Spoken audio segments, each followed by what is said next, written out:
This battle of attrition that the Florida Panthers have been plagued with all season long, well, it is turning into a war and they are waging on with it. Updates on a couple of Panthers and their possible returns in the next week. And Bill Zito's got some really long nights ahead of him in terms of trying to get this team back under the cap, especially with all these players getting ready to come back to play on the roster from LTIR. Guys, thank you so much for joining me on this episode of Panthers Digest. I'm your host, Greg Andrews.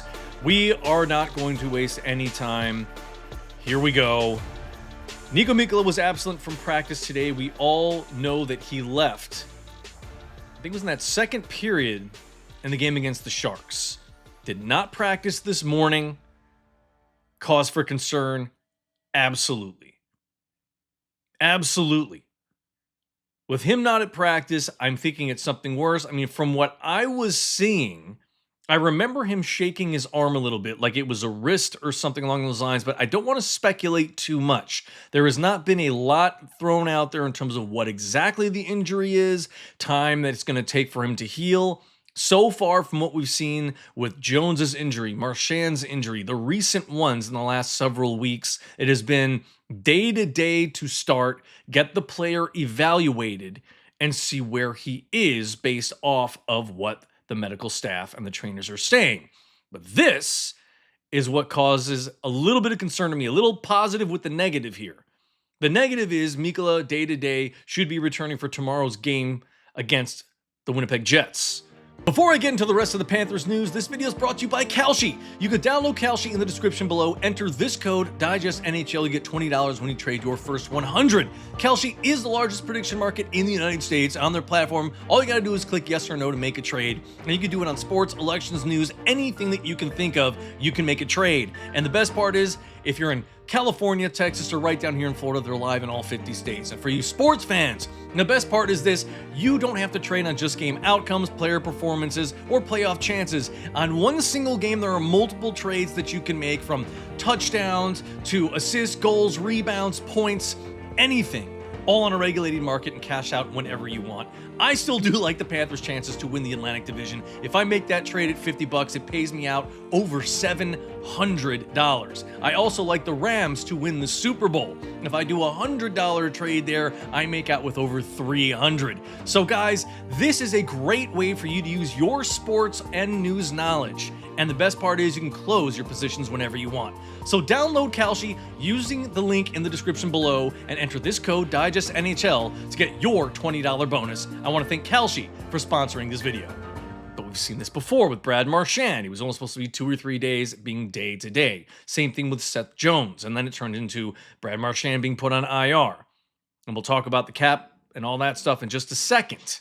Also, there was no Reinhart this morning, but that's kind of normal, probably just giving him a rest day. Good news was Maurice was out there. He was in a top 6 position, white jersey, skating normally, so that's good news. And you see his return date was moved up to tomorrow night. It is no longer the 25th. So a little bit of good with the bad. Again, the bigger concern here is Niko Mikkola. Will he be back tomorrow? Will he miss more time? We do not know. I have nothing left for you. As soon as something comes out, I will deliver it to you guys. But as of right now, he is day to day. I would say probably going to be longer than that, because from what we've seen, like I said, with Marchand and Jones, it has gone from a short span of time to being longer. And by the way, Seth Jones is on LTIR, as you can see there. And there's a reason why they did this, and we're going to get into it. But as you see here, Jack Studnicka has been sent down. He was not claimed off of waivers, so he is going back to the Charlotte Checkers, playing for that organization, staying inside the Florida Panthers system, which is great. These are all moves to help make room for Matthew Tkachuk to come back. They are now a little less than $1.8 million under the salary cap. They're no longer above it. They are now below. That is good news. The troubling thing here now is, can they get even further beneath it with guys coming off? Because right now, you are not taking Seth Jones's contract and have to worry about it. His AAV at $7 million is not being counted against because we placed him on LTIR. It made room for Matthew Tkachuk. It shored up a little bit more of that money, so we've got the space to bring him back. There's where we stand today, $1.787 million that we are currently good with, that we can work with. The question now becomes, what are the Cats going to do moving forward so that way you could bring back Kulikov, you could bring back Gadjevich, you could bring back Jones, and then down the line, how are you going to be able to account for Aleksander Barkov's $10 million contract? Now, there are guys that you can move. You got Schwint, Vilnius, Bjornfoot, and Sabrango. All those guys can be moved, but the total dollar amount that they all add up to is $3.26 million. Obviously, not enough to cover Jones, Kulikov, or Gadjevich, let alone bringing in Barkov at the end of the season.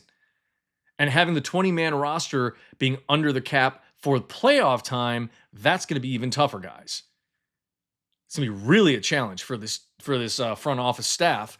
So the good thing that I could say is this. Once again, it's going to be hard to say if Aleksander Barkov can stay on LTIR for the remainder of the season as well as the playoffs, because if he's evaluated by the medical staff in the NHL and they say that he's fit to play, guess what, guys? He's going to have to come back.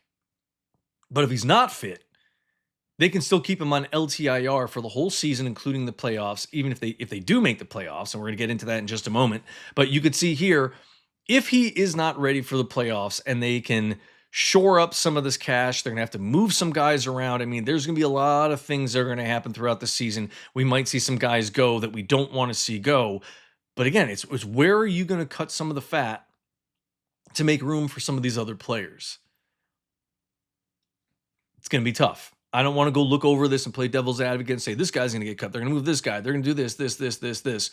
It is really hard because this roster is so unbelievably loaded with talent. They don't want to get rid of anybody, but someone's going to have to go, guys, to make sure there's enough room to bring back each one of these players from LTIR. There is a little bit of wiggle room, but man, I'm just glad I'm not Bill Zito, but he's worked magic before. I trust in him. We all do, and we know he's going to make the right decisions for what's best for this team to keep winning. So, as far as that is concerned right now, well, not looking very pretty in the Atlantic Division right now. They are tied for last place with the Ottawa Senators. They're only 5 points, though, out of the second wild card position. That's why I put that in there with the Boston Bruins, who have 58 points. We are at 53. That loss against the San Jose Sharks was just a kick to the face for us because it really pushed us down. Again, if we could see a handful of points away, 4 or 5 points out of that second wild card spot before the Olympics start, we're sitting pretty good. I feel comfortable with that because I do think the Cats are going to get considerably better. And mind you, no trades or anything can happen. There's a freeze in the NHL market during the Olympic pause. So no trades can be made. Nothing can happen. Yeah, they can. Movement of players can happen on an individual roster, but not going across, like making a trade for another player. It cannot happen during the break. So there's a lot that remains to be seen. And here we go. This is the Eastern Conference standings as of now. Like I said, very, very, very tight race for that wild card spot. Obviously, the Atlantic Division, there's starting to be a lot more separation from that third spot in the Atlantic Division versus the first wild card spot. So we will see what happens as the season goes on. I don't think they're going to win the Atlantic Division, but crazier things have happened. I already told you guys the St. Louis Blues in 2018, 2019, when they won the Stanley Cup, went from worst to first. And it was right about this time that they made that step forward by going on, I think it was like a 14 or 15 game win streak. It was unbelievable. And then they had another 5 or 6 game win streak that they had after that.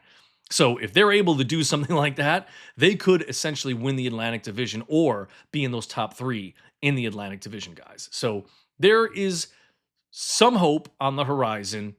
Our biggest concern right now should definitely be what is going on with Niko Mikkola. How bad is his injury? How much time is he going to miss now? Because we really have to be concerned. Okay, now we're going to be down 2 defensemen. Very solid ones, too. You're going to be without Kulikov and Mikkola now. So you're down a whole defensive pairing. Not good news for the Cats. Not good news at all. And then what is the front office and Bill Zito going to do to try to get under the cap?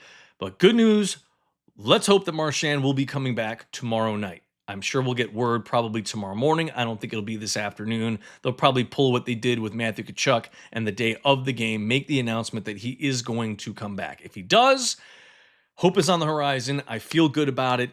Even if we are down Niko Mikkola, we've got guys that can step up. I would say, Sebrango could definitely sit in there. It's just who's going to be that other player that they're going to have to bring up to take his spot. It's going to be tough. I mean, Balinskis, Petrie, Sebrango, who else? And then Forsling and Ekblad. It's tough. It's going to be really tough to think about, guys. Anyways, thank you so much for joining me on this episode. That is it for today, guys. I'll have another one coming out tomorrow, doing a little pregame chatter in terms of what I'm hearing about Brad Marchand's return. Maybe there's an update on Niko Mikkola. I do look for the Cats to turn this one around, look back at the last game against San Jose and say, man, we need to do something bigger. I did love that fight with Bob, though, man. That was awesome. I did think there was a chance the Cats could turn that game back around, but they didn't. So anyways, thank you guys again for joining me. Subscribe, like, comment, share. Help me to 4,000 subscribers. I appreciate all you guys. Have a great day, and I'll talk to you guys tomorrow. Go Cats!